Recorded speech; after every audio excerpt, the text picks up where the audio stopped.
Welcome to another glimpse of growth with Dr. Dale. Thank you for being here. Welcome today. Welcome. So, today I've started a series. The series is called, let me turn down the music just a little bit.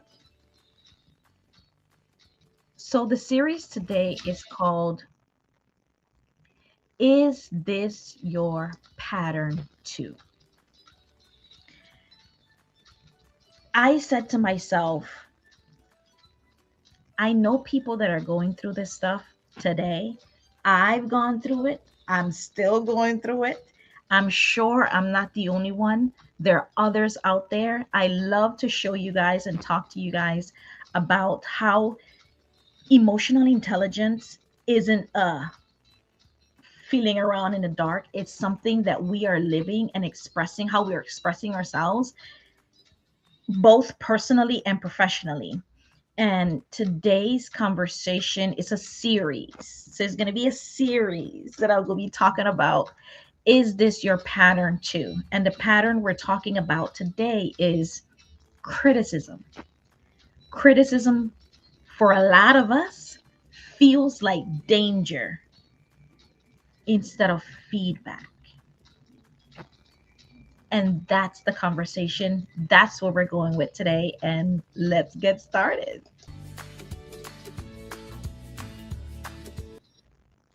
So, as I get started, as we talk about this here, right?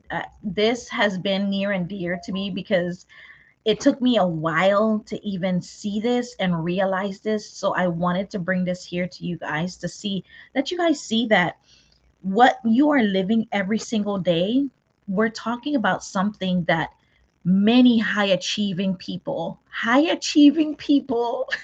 perfectionist people. I'm a recovering perfectionist. If you're a recovering perfectionist like me, quietly struggling with criticism, or you know someone, send them this video. Send it to them because this is what we're talking about. We're here for a short time, just 30 minutes, and we're going to discuss, is it criticism, or better yet, how are you, what is the emotional meaning we are attaching to that feedback the person is giving us? Right? That's what it comes down to. That's what it is. Because sometimes people are not reacting to the feedback itself. A lot of the times they're just reacting to the what the feedback is making them feel in the moment. I know. Think about that. Think about that. You are not alone in this, right? You're not alone in this. I think many of us have been conditioned to believe that correction means rejection, that mistakes means you are a failure, that feedback means that I'm disappointed in you, that someone is disappointed in you, or criticism feels like you're not enough when it couldn't be anything further from the truth. Sometimes is that's just not the case, right? A lot of times I will say. So even healthy conversations can trigger emotional reactions that feels so much more bigger than what is actually happening in the moment. Like it's something so small that triggers and becomes something so much bigger. Think about all of those arguments that you've had that you're like, wait, why are we even talking about this? How did we even get here? And emotional intelligence asks us a very important question when stuff like this happen. Am I responding to what's happening now, or am I reacting to what this used to mean to me emotionally, or maybe what it still means? So here's a story, a real example that happened. I remember in my previous 9 to 5 life as a first time manager, my boss gave me feedback. for performance, my performance review. And during a meeting, that meeting made me deeply, when they were giving me the feedback, when she was giving me the feedback, it made me uncomfortable. And I can remember my hands sweating, my stomach turning upside down, because your body will give you signs if you're paying attention.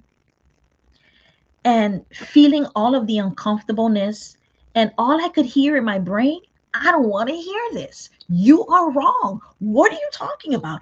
I am the shizness. Like, I'm the best. Not because, and the conversation made me uncomfortable, not because she was rude or disrespectful or, being despondent. She didn't do anything wrong. She didn't embarrass me. Honestly, this time it wasn't the manager's fault. I know it's usually 9 times out of 10 the manager, right? We point to, but a lot of times we have a responsibility. Nobody can take something from you that you did not give away or you did not allow, right? And it's not a matter of the manager fault, the employee's fault. It's a matter of perspective for both of them and what actually is happening, what story both of those people are telling themselves in that process, which is why facts are so important, and reality testing. So she delivered the conversation, she delivered the feedback professionally. She was kind. But internally, inside of me, when she was giving me that feedback, it, I feel like I was being pushed off of a ledge. Like I didn't want to be there. Whew. My chest got tight. I said my hands started sweating, and I immediately felt that I needed to defend myself emotionally. And the crazy part is, looking back at it years later, that feedback wasn't even harsh. It was right on the level. It was normal. It was basics. But at the time, I didn't realize something very important. I wasn't reacting to the feedback itself. I was reacting to the criticism, to the criticism, to what criticism meant for me emotionally at that time. So maybe it's the same for you. And I wanted to come in here and share that so that you can kind of reflect a little bit introspectively and respectively, right? Somewhere along the way, constructive criticism became emotionally connected to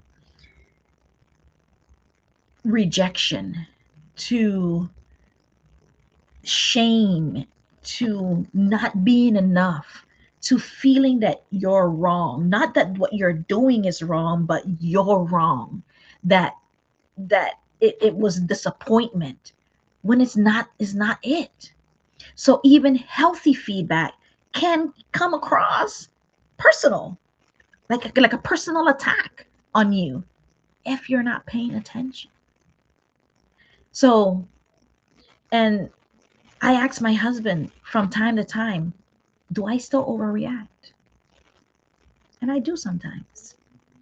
I didn't need to ask because I know the truth. I know I do sometimes. I'm still working on this. So I'm saying that to say many of us, we're still carrying that younger version of ourselves that we need to be aware of and intentionally focus on changing if you want to improve that, right?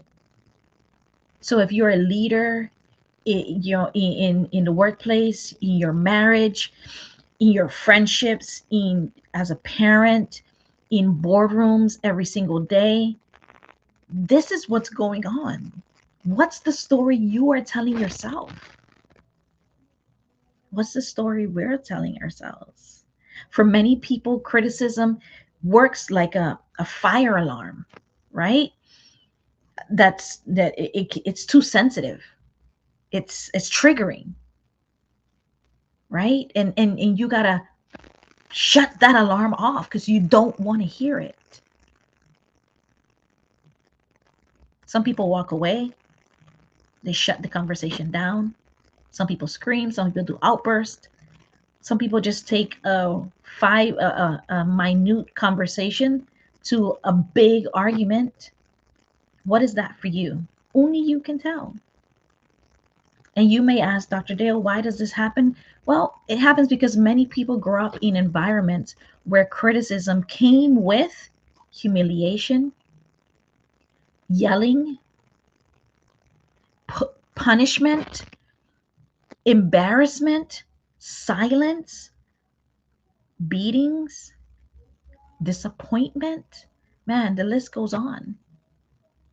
So now, as adults, feedback doesn't just feel like information. No, it feels emotional. So it affects our leadership, our communication, our marriage, our teamwork, our parenting, our confidence, our kids, our friendships. It affects all of those groups that we are in. Because when criticism feels like danger, danger, people tend to overreact. They defend themselves. They over explain. We shut down. I know I used to shut down with silence. We avoid feedback altogether. Actually asking folks, like, what do you think about, tell me one thing that stands out about me that you like or you don't like, or that I do. Like, so those that like, and trust, like I had my clients them do this, and it was revealing what they thought was happening or what they thought was being done. How they were showing up every day was not how other people was perceiving them. Right? Again, if it's someone that like, and trust, then you will ask them this question. You become a perfectionist and emotionally spiral internally if you're not careful. And sometimes leaders you don't even realize this is happening. You are having a conversation with someone that got bullied when they were younger, and you think that you are present with what's going on today. You're talking about the issue present at hand, but they're defending themselves from something that happened years ago. Years ago. And sometimes we as leaders, we as people, we as human beings, we don't even realize this. That our emotional reactions to feedback is affecting our growth. So is this your pattern? Because growth becomes difficult when every correction feels like a condemnation. I condemn you to death. But in reality, I'm just trying to give you my perspective, my idea, my feedback on the situation, or why we shouldn't eat over there anymore because they got cockroaches. That's what's going on. Once you open your eye to this and realize this, so you got to do some reality testing. And I mentioned that earlier. One thing emotional intelligence teaches us is feelings. Oh, your feelings are real. Dr. Dale, so your feelings are real and can't get any more real. So whatever feeling you're feeling in the moment with the person that you are having that conversation with, your feelings are real, they're valid. Do not ignore them because they're telling you their messages, right? They're telling you what is going on the inside with you. And you got to decipher, what is it telling you? Why is it telling you that? Where is this coming from?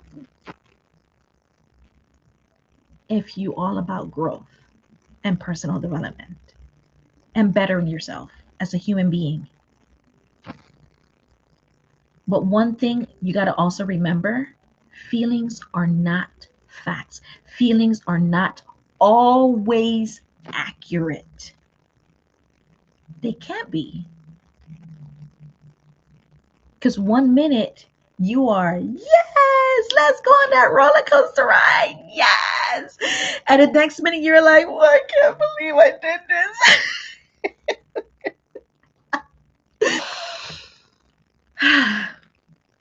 Yeah. Just because feedback feels like rejection doesn't mean rejection is actually happening. Sit with that for a little bit. Sometimes someone is only giving you information. Sometimes someone is just coaching you. They're just trying to mentor you and guide you and protect you and give you clarification and offer perspective. Sometimes it's just that.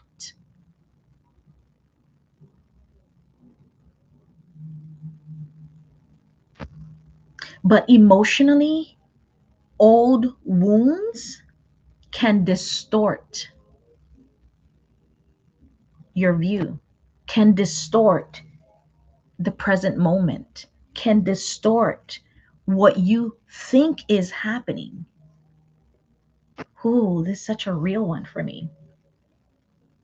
So now, when feedback comes from me, I aim to pause. It doesn't always happen, but it doesn't stop me from trying and getting and aiming perfectly most of the time. But when I don't get it, I don't beat up on myself. I forgive myself. Then I ask the person, whoever I'm talking to, for forgiveness. And we try, and you go forward and aim to do better next time, right?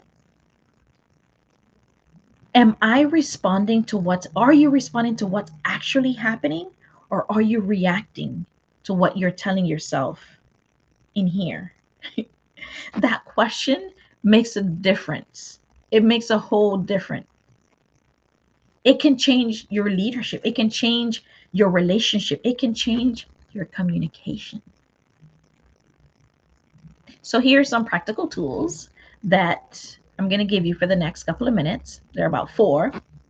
One, it's research backed, science backed.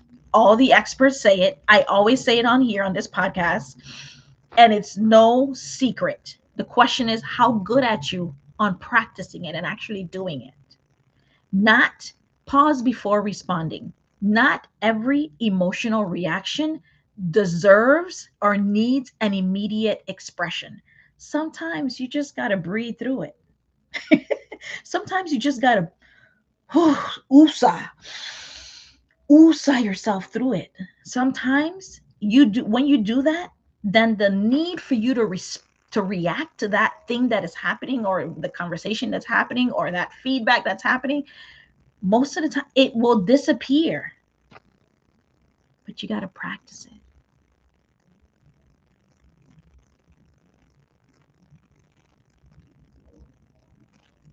Let your nervous system settle before jumping to conclusions and trying to react to something, to a story that is no longer in the present, but in the past. The second thing you can do is separate the identity from behavior. Separate it. Meaning, a mistake does not automatically mean you are a failure. If someone had told me this, I made so many mistakes when I first time became a manager, and I internalized so many things that had nothing to do with the employee, with the business, with the managers, nothing to do with them. It's how I took what was being done or what was being said. If I knew better, if I knew this, I could have saved myself and so many others so much heartache. What about you? It may simply mean for you, it may simply mean you need it, you just need to adjust the information. Not that you're a failure, not that your business is a failure, that you can't break even, not that that mistake you on that project that you made at work, not that you are a failure. No, you just needed to adjust, make some adjustments, make some minor changes, and then keep it moving. That's it. That's maturity. That's emotional intelligence.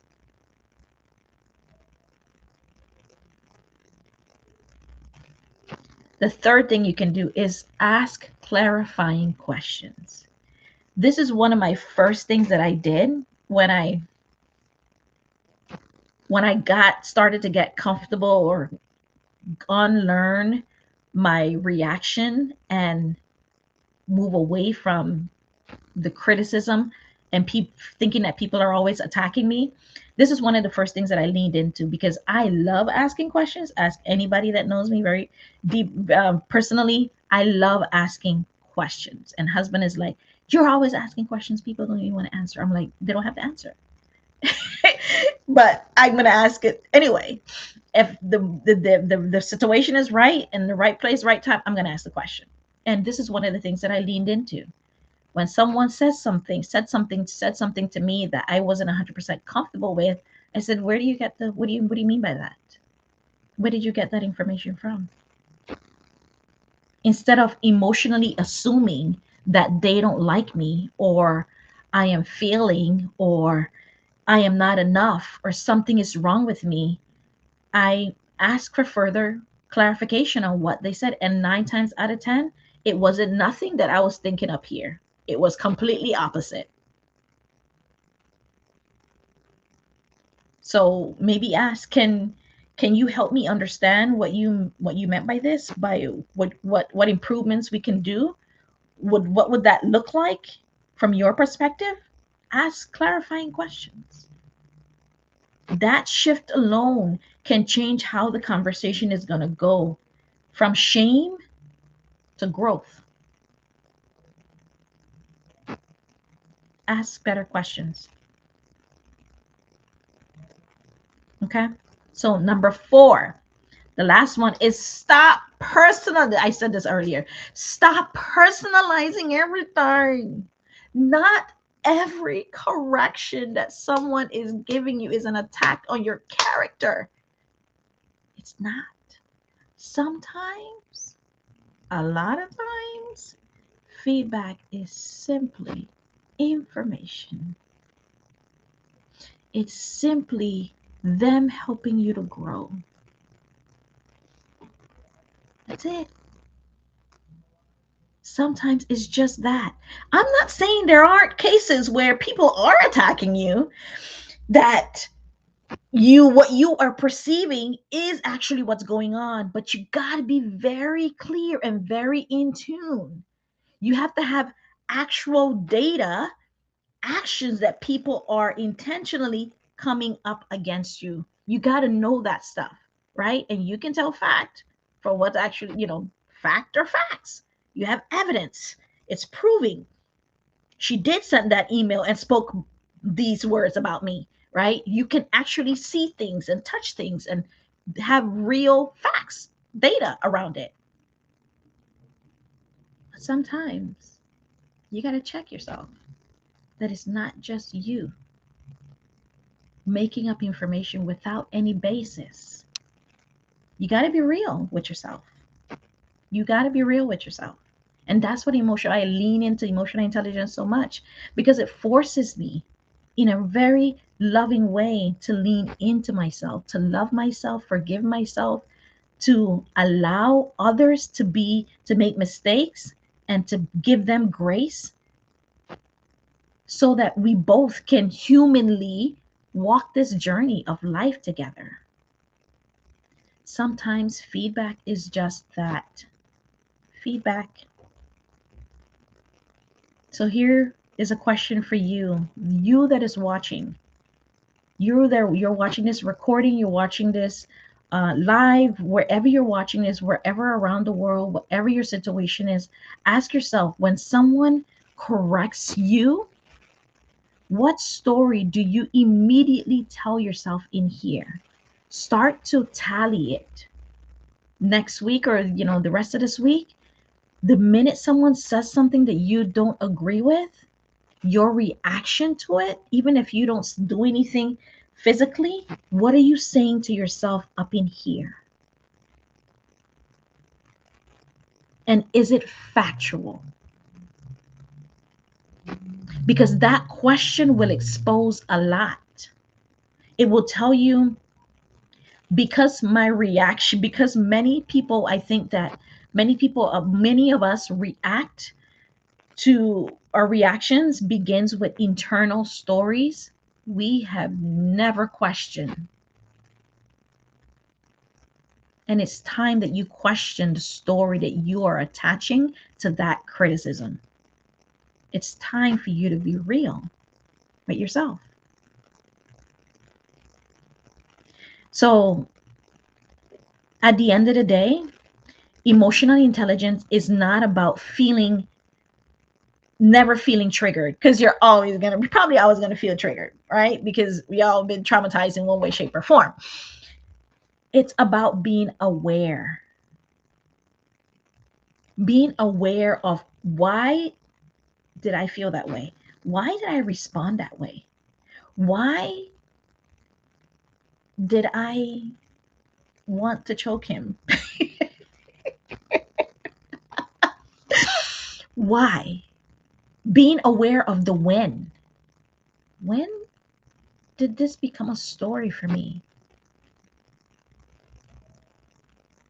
And what is that trigger connected to? Who is that trigger connected to? Because if you're telling yourself you're being triggered by something someone does today, May June 10th, today, June 10th, 2026, at 11:30 a.m., but you are responding from something that happened back in 1998, June 10.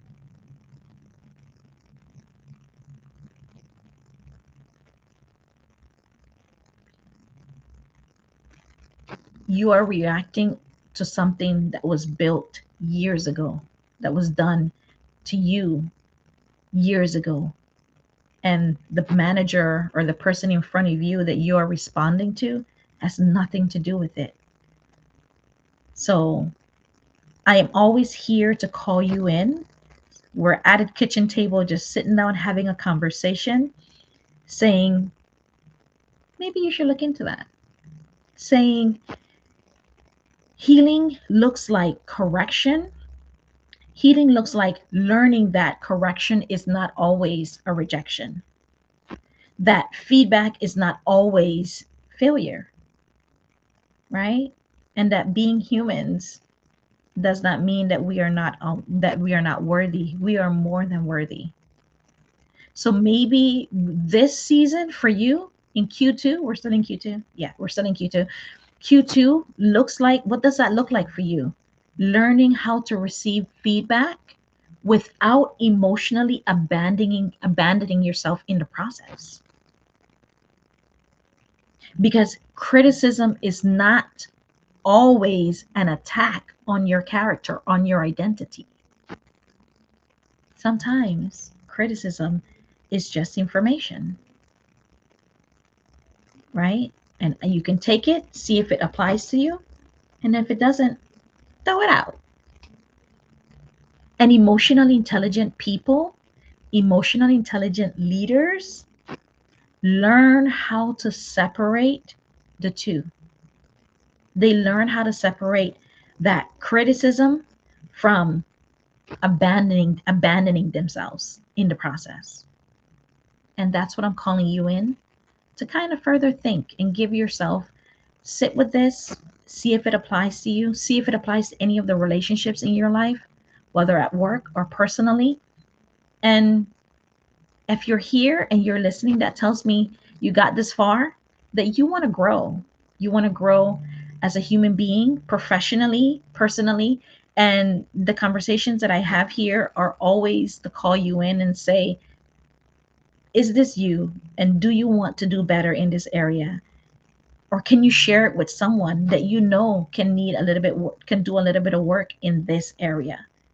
So if this is your pattern, lean in, lean in with me, and let's grow together, because that's why we're here, to grow together, to learn together, to hold each other accountable in this time. So thank you for having this conversation with me. Thank you for always supporting. Comment below. Let me know what you guys think about this series. I love this series. Is this your pattern too?